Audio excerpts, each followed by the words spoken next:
সরকারি একটা ফান্ড ঘোষণা করেছে, কিন্তু আগে অবধি এটা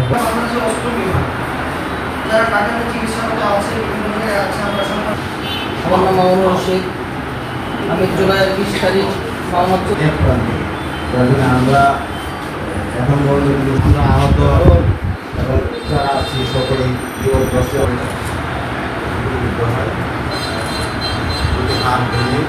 এখন স্বৈরাচার সরকার গিয়েছে, অনেকেই তাদের প্রেতাত্মারা আমাদেরকে বিভিন্নভাবে কথা বলতে দেয় নাই। দীর্ঘ 17 বছর আমি নিজে অনেক প্রোগ্রামগুলো করতাম, মাহফিলে যাইতাম, আমরা কথা বলতে পারতাম না।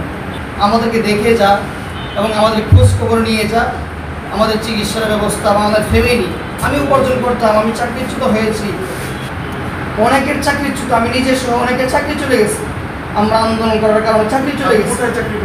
আমি গাজীপুরে চাকরি করতাম, আমি মাদ্রাসার পরিচালক, মসজিদ ইমাম করতাম।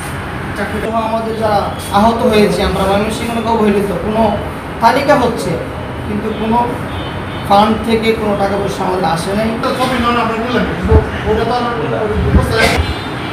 মা, ছেলে, মেয়ে, ওয়াইফ, আমি সহ 6 জন সদস্য।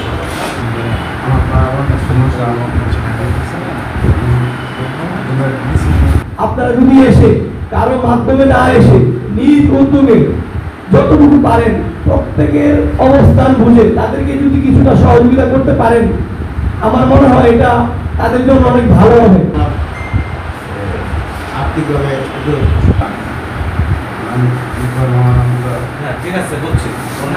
স্বাধীনতার জন্য, শুধুমাত্র ন্যায়ের জন্য, শুধুমাত্র তাদের ভালো